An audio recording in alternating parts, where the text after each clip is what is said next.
answer to her letter as soon as she possibly could. She was no sooner in possession of it than, hurrying into the little copse where she was least likely to be interrupted, she sat down on one of the benches and prepared to be happy, for the length of the letter convinced her that it did not contain a denial. Gracechurch Street, September 6. My dear niece, I've just received your letter and shall devote this whole morning to answering it, as I foresee that a little writing will not comprise what I have to tell you. I must confess myself surprised by your application. I did not expect it from you. Don't think me angry, however, for I only mean to let you know that I have not imagined such inquiries to be necessary on your side. If you do not choose to understand me, forgive my impertinence. Your uncle is as much surprised as I am, and nothing but the belief of your being a party concerned would have allowed him to act as he has done. But if you are really innocent and ignorant, I must be more explicit. On the very day of my coming home from Longbourn, your uncle had a most unexpected visitor. Mr. Darcy called, and was shut up with him several hours. It was all over before I arrived, so my curiosity was not so dreadfully racked as yours seems to have been. He came to tell Mr. Gardiner that he had found out where your sister and Mr. Wickham were, and that he had seen and talked with them both. Wickham repeatedly, Lydia once. From what I can collect, he left Derbyshire only one day after ourselves, and came to town with the resolution of hunting for them. The motive professed was his conviction of its being owing to himself that Wickham's worthlessness had not been so well known as to make it impossible for any young woman of character to love or confide in him. He generously imputed the whole to his mistaken pride, and confessed that he had before thought it beneath him to lay his private actions open to the world. His character was to speak for itself. He called it, therefore, his duty to step forward and endeavour to remedy an evil which had been brought on by himself. If he had another motive, I am sure it would never disgrace him. He had been some days in town before he was able to discover them, but he had something to direct his search which was more than we had, and the consciousness of this was another reason for his resolving to follow us. There is a lady, it seems, a Mrs. Young, who was some time ago governess to Miss Darcy, and was dismissed from her charge on some cause of disapprobation, though he did not say what. She then took a large house in Edward Street, and has since maintained herself by letting lodgings. This Mrs. Young was, he knew, intimately acquainted with Wickham, and he went to her for intelligence of him as soon as he got to town, but it was 2 or 3 days before he could get from her what he wanted. She would not betray her trust, I suppose, without bribery and corruption, for she really did know where her friend was to be found. Wickham, indeed, had gone to her on their first arrival in London, and had she been able to receive them into her house, they would have taken up their abode with her.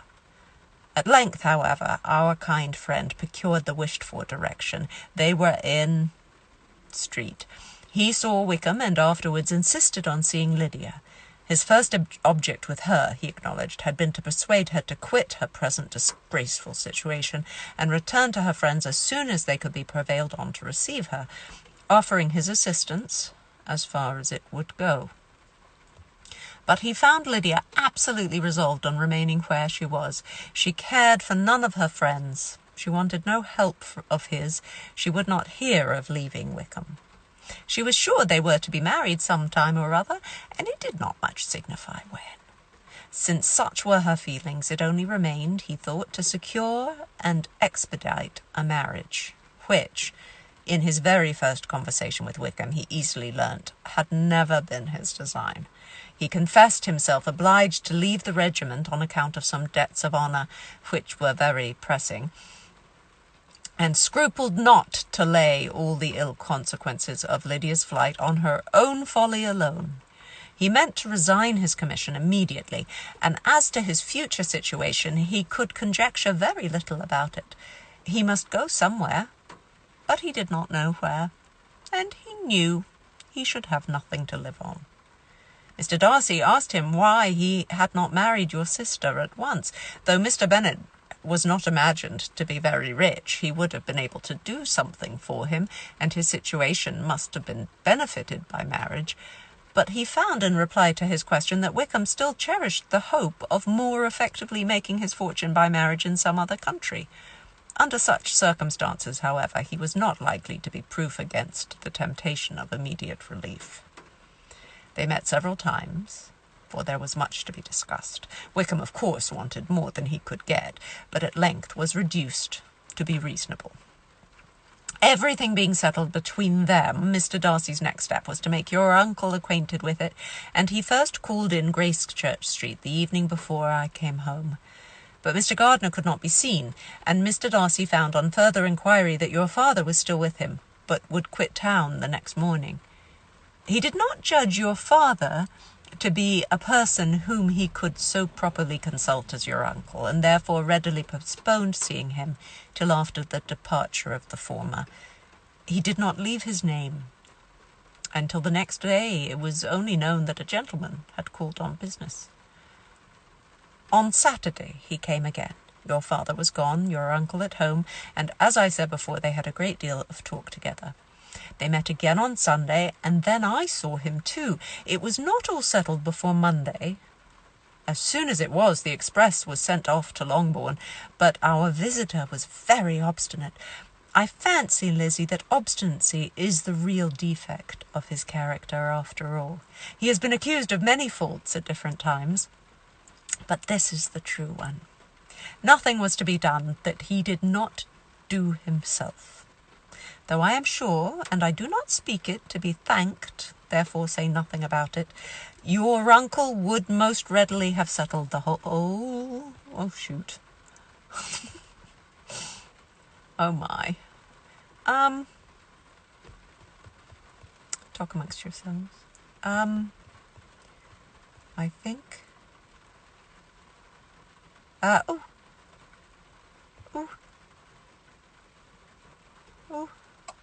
No! We're way back. We're back before Pemberley. All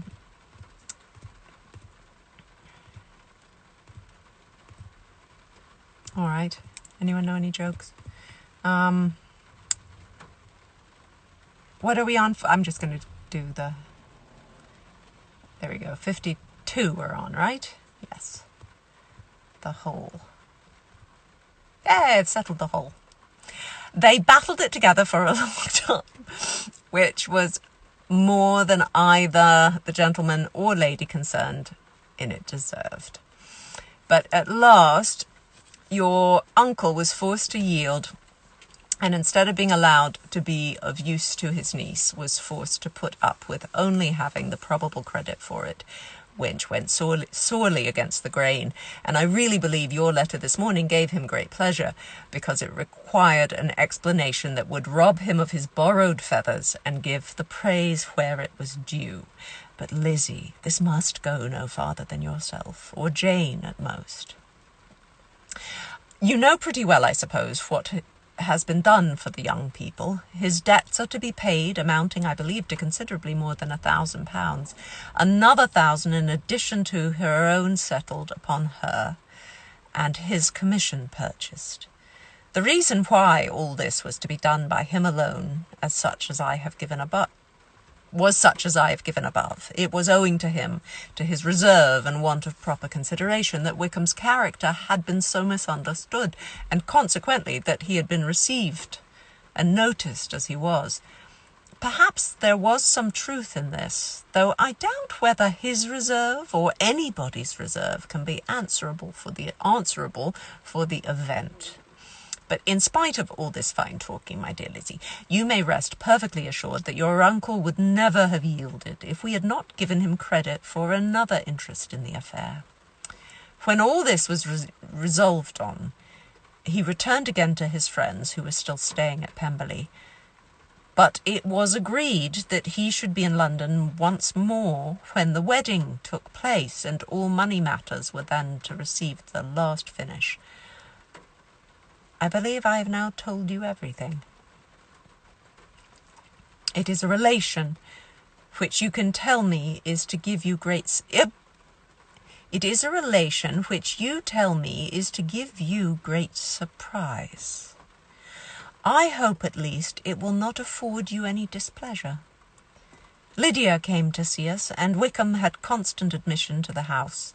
He was exactly what he had been when I knew him in Hertfordshire, but I would not tell you how little I was satisfied with her behaviour while she stayed with us, if I had not perceived by Jane's letter last Wednesday that her conduct on coming home was exactly of a piece with it, and therefore what I now tell you can give you no fresh pain.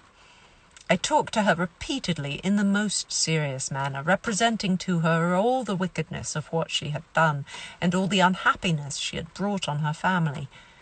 If she heard me, it was by good luck, for I am sure she did not listen.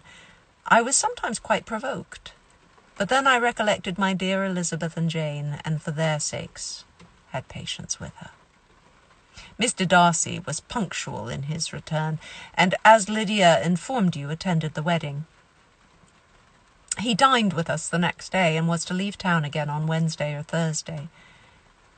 Will you be very angry with me, my dear Lizzie, if I take this opportunity of saying what I was never bold enough to say before, how much I like him? His behaviour to us has, in every respect, been as pleasing as when we were in Derbyshire. His understanding and opinions all please me. He wants nothing but a little more liveliness, and that, if he marry prudently, his wife may teach him. I thought him very sly. He hardly ever mentioned your name. But slyness seems the fashion. Pray forgive me if I've been presuming, or at least do not punish me so far as to exclude me from P. I shall never be quite happy till I have been all round the park. A low phaeton with a nice little pair of ponies would be the very thing. But I must write no more. The children have been wanting me this half hour. Yours, very sincerely, M. Gardner. The contents of this letter threw Elizabeth into a flutter of spirits, in which it was difficult to determine whether pleasure or pain bore the greatest share. The vague and unsettled suspicions which uncertainty had produced of what Mr. Darcy might have been doing so to forward her sister's match, which she had feared to encourage as an exertion of goodness too great to be probable, and at the same time dreaded to be just from the pain of obligation, were proved beyond their greatest extent to be true. He had followed them purposely to town. He had taken on himself all the trouble and mortification attendant on such a research, in which supplication had been necessary to a woman whom he must abominate and despise, and where he was reduced to frequently meet, reason with, persuade, and finally bribe the man whom he always most wished to avoid, and whose very name it was punishment to him to pronounce. He had done all this for a girl whom he could neither regard nor esteem. Her heart did whisper that he had done it for her. But it was a hope shortly checked by other considerations, and she soon felt that even her vanity was insufficient when required to depend on his affection for her. For, whoa, we've just gone even darker. Oh, and I've got 1%. Oh, Lord. We're going to cut, if it cuts off quickly, we'll do the rest tomorrow. But it was a hope shortly checked by other considerations, and she soon felt that even her vanity was insufficient when required to depend on his affection for her. For a woman who had already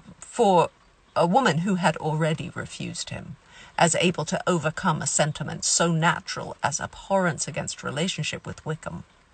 Brother-in-law of Wickham! Every kind of pride must revolt from the connection. He had, to be sure, done much. She was ashamed to think how much. But he had given a reason for his interference, which asked no extraordinary stretch of belief. It was reasonable that he should feel he had been wrong. He had liberality, and he had the means of exercising it, and though she would not place herself as his principal inducement, she could perhaps believe that remaining partiality for her might assist his endeavours in a cause where her peace of mind must be materially concerned. It was painful, exceedingly painful, to know that they were under obligations to a person who could never receive a return. They owed the restoration of Lydia, her character, everything to him. Oh, how heartily did she grieve over every ungracious sensation she had ever encouraged, every saucy speech she had ever directed towards him. For herself, she was humbled, but she was proud of him, proud that in a cause of compassion and honour he had been able to get the better of himself. She read over her aunt's commendation of him again and again. It was hardly enough, but it pleased her. She was even sensible of some pleasure, though mixed with regret, on finding how steadfastly both she and her uncle had been persuaded that affection and confidence subsisted between Mr. Darcy and herself. She was roused from her seat and her reflections by someone's approach, and before she could strike into another path, she was overtaken by Wickham. "I'm afraid I interrupt your solitary ramble, my dear sister," said he, as he joined her. "You certainly do," she replied with a smile, "but it does not follow that the interruption must be unwelcome." "I should be sorry indeed if it were. We were always good friends, and now we are better." "True. Are the others coming out?" "I do not know. Mrs. Bennet and Lydia are going in the carriage to Meryton, and so, my dear sister, I find from my uncle and aunt that you have actually seen Pemberley." She replied in the affirmative. "I almost envy you the pleasure, and yet I believe it would be too much for me, or else I could take it in my way to Newcastle. And you saw the old housekeeper, I suppose? Poor Reynolds. She was always very fond of me, but of course she did not mention my name to you." "Yes, she did." "And what did she say?" "That you were gone into the army, and she was afraid had not turned out well. At such a distance as that, you know, things are strangely misrepresented." "Certainly," he replied, biting his lips. Elizabeth hoped she had silenced him, but he soon afterwards said, "I was surprised to see Darcy in town last month. We passed each other several times. I wonder what he can be doing there." "Perhaps preparing for his marriage with Mr. Burr," said Elizabeth. "It must be something particular to take him there at this time of year." "Undoubtedly. Did you see him while you were at Lambton? I thought I understood from the gardeners that you had." "Yes, he introduced us to his sister." "And do you like her?" "Very much." "I have heard indeed that she is uncommonly improved within this year or two. When I last saw her she was not very promising. I'm very glad you liked her. I hope she will turn out well." "I dare say she will. She has got over the most trying age." "Did you go by the village of Crimpton?" "I do not recollect that we did." "I mention it because it is the living which I ought to have had. A most delightful place, excellent parsonage house. It would have suited me in every respect." "How should you have liked making sermons?" "Exceedingly well. I should have considered it as part of my duty, and the exertion would soon have been nothing. One ought not to repine, but, to be sure, it would have been such a thing for me. The quiet, the retirement of such a life would have answered all my ideas of happiness. But it was not to be. Did you ever hear Darcy mention the circumstance when you were in Kent?" "I have heard from authority, which I thought as good, that it was left you conditionally only, and at the will of the present patron." "You have. Yes, there was something in that. I told you so from the first, you may remember. I did hear, too, that there was a time when sermon-making was not so palatable to you as it seems to be at present, that you actually declared your resolution of never taking orders, and that the business had been compromised accordingly." "You did, and it was not wholly without foundation. You may remember what I told you on that point when first we talked of it." They were now almost at the door of the house, for she had walked fast to get rid of him, and unwillingly, for her sister's sake, to provoke him. She only said in reply, with a good-humoured smile, "Come, Mr. Wickham, we are brother and sister, you know. Do not let us quarrel about the past. In future, I hope we shall always be of one mind." She held out her hand. He kissed it with affectionate gallantry, though he hardly knew how to look, and they entered the house. Thank you for sheltering with me, and if you've been working, essentially, thank you, and welcome home. And I know you can't see me, but that's okay. It's nice in the dark with the rain. And thank you for showing up and being here and joining me. I appreciate it. And we'll read more tomorrow. Hope you have good mornings, afternoons, and evenings and nights.